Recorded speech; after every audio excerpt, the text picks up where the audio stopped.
circus comes to town. Big circus, big town, with New York greeting the opening benefit performance of the Ringling Brothers Circus under the big top at Madison Square Garden. As a show, it's got everything, as usual. Royal Bengal tigers behind bars, thank you, and fancy dans. Circus is a name for a traveling company of performers. These performers are usually acrobats, clowns, and trained animals, although there are circuses that have musicians, trapeze acts, and other stunt artists. Circuses usually perform in a circus tents. Today, circus is more of an art form than a pure show. Some say that circus appeared for the first time in 18th century, and if we look for the origins of modern circus, they are maybe right. But the first circuses appeared in ancient Rome and were that places where horse and chariot races were held, along with staged battles, gladiatorial combat, and displays of trained animals. The circus of that time was the only public spectacle at which men and women were not separated. The earliest circus in the city of Rome was the Circus Maximus, built in the Old Kingdom era. When it was finished, it could receive 250,000 people, and it had 400 meters in length and 90 meters in width. Other famous circuses of Roman era were Circus Flaminius, Circus Neronis, and Circus of Maxentius. Beginning of the modern circus starts in 18th century with Philip Astley, a cavalry officer from England. He opened in Lambeth, London on April 4, 1768, an amphitheatre for the display of horse riding tricks. Tricks were not his invention, but he was the first to build a place for their performance in front of an audience. He called this performance arena a circle and the building an amphitheatre, but they became known in time as circus. Andrew Ducrot continued after Astley and was at time proprietor of his amphitheatre. The first mainstream clown was Joseph Grimaldi, with his role of Little Clown in the pantomime The Triumph of Mirth, or Harlequin's Wedding, in 1781. Charles Dibdin and his partner Charles Hughes opened the Royal Circus in London on November 4, 1782. Astley exported his circus to France in the same year as Amphitheatre Anglais, and then continued to build 18 more throughout Europe. All these circuses were in especially built buildings for them. Tents appeared later. The first modern circus in the United States was one in Philadelphia, founded by John Bill Ricketts, April 3, 1793. The Circus of Pepin and Breschard toured from Montreal to Havana in the first 2 decades of the 19th century, and they built many circus buildings along the way. Joshua Purdy was the first to use a large tent for his circus, and he did it in 1825. Thomas Taplin Cook brought tent to England in 1838. Because tents were easier to use, they slowly but surely replaced circus buildings, retrofitted buildings, and open spaces. One of the largest, if not the largest, traveling circus was the Barnum and Bailey Greatest Show on Earth, which toured from 1897 to 1902 around Europe.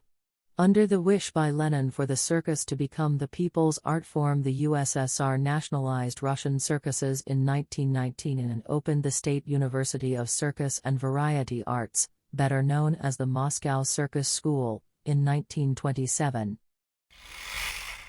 What we call today as contemporary circus, or nouveau cirque, appeared in the 1970s in many places like Australia, Canada, France, the west coast of the United States, and the United Kingdom. This type of circus still has traditional circus acts, but it combines it with theatrical techniques to tell a story or present a theme. Earliest examples of contemporary circus are Circus Oz, formed in Australia in 1978 from Soapbox Circus, and New Circus, Pickle Family Circus, formed in San Francisco in 1975, and Cirque du Soleil, founded in Quebec in 1984. Modern ones are the Tiger Lilies, Le Cirque Invisible, Dislocate, and Vulcana Women's Circus.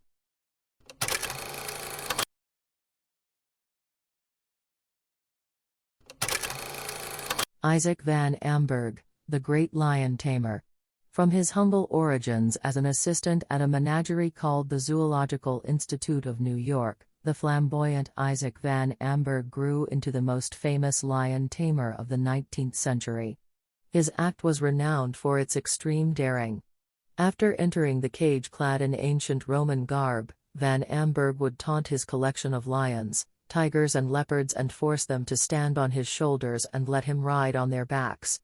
He would also act out scenes from the Bible by introducing a lamb and a young child into the mix and having them sit alongside his big cats as though they were its own cubs.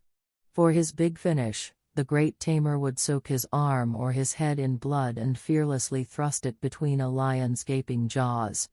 Most of Van Amberg's tricks were achieved through sheer brutality. He subdued his animals by beating them with whips and crowbars, but they won him widespread acclaim in the United States and Europe.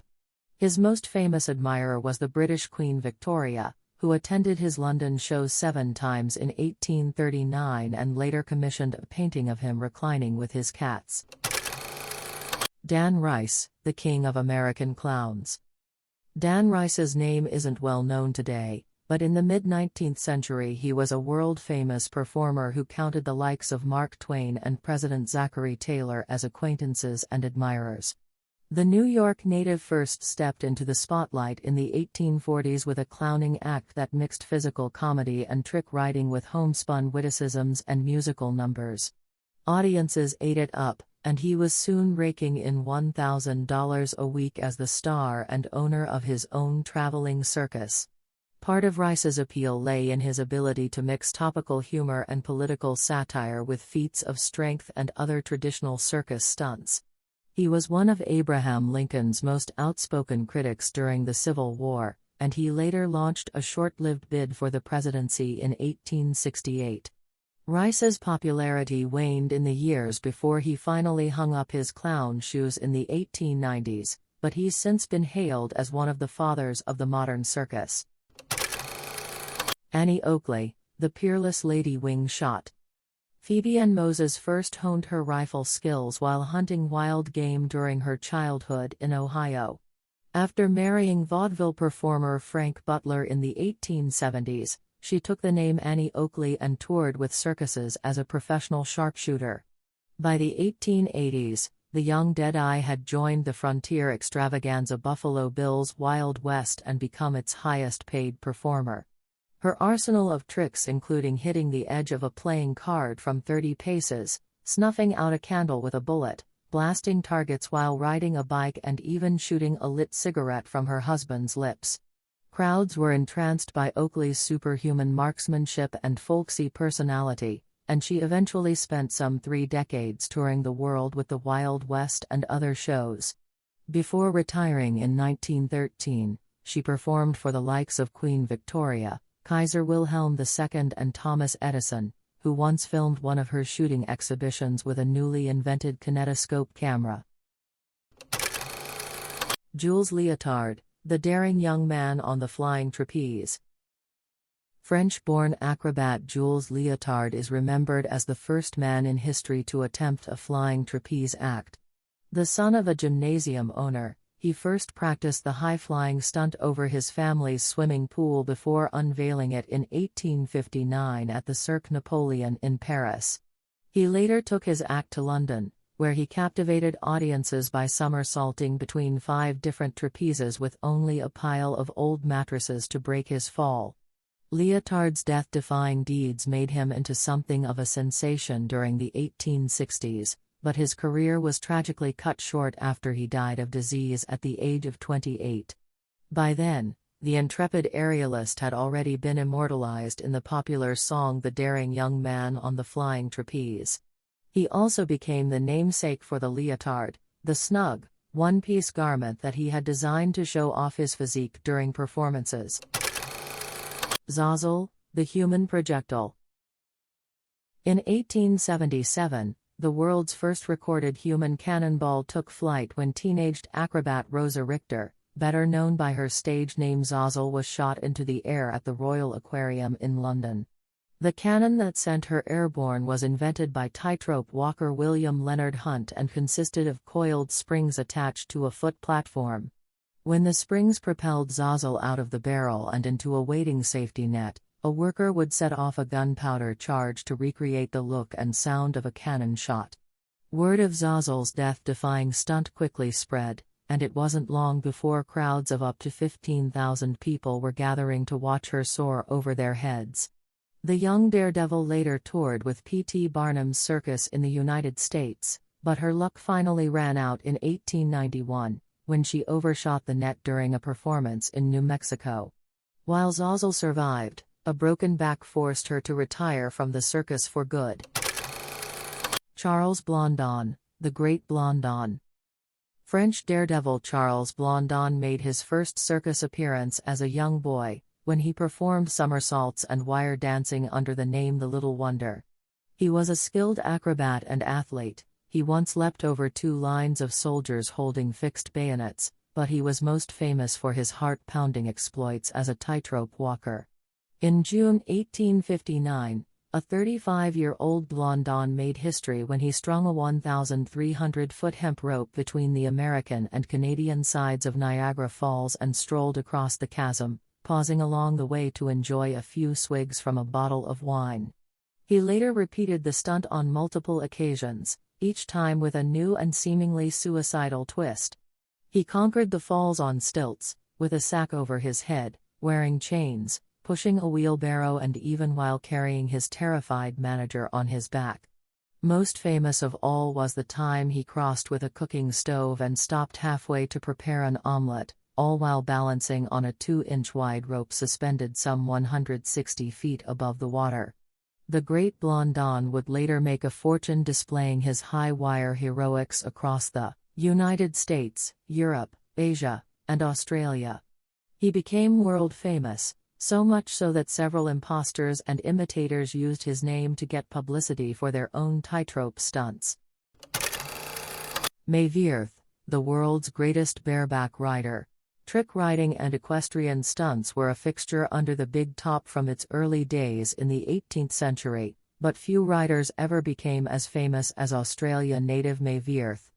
Born into a circus family in 1894, she got her start as a child wirewalker and contortionist before hopping on horseback at age 10.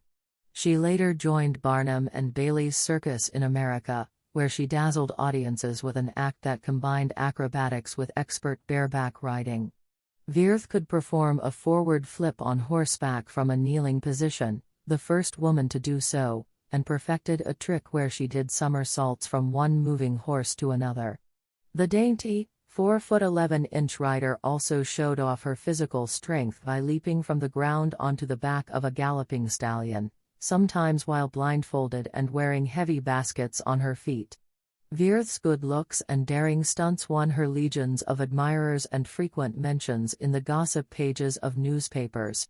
By the time she finally retired in 1937, she had spent 25 years as one of the circus's top female performers. Lillian Lietzel, the queen of aerial gymnasts. During the golden age of the circus in the early 20th century, no star shone brighter than that of German-born aerialist Lillian Lietzel. She captivated audiences with an act that consisted of acrobatic tricks and poses performed while hanging from Roman rings suspended 50 feet above the ground, always without a safety net below. For her grand finale, she would grasp the ring with one hand and flip head over heels so rapidly that her arm would dislocate and then snap back into place with each turn.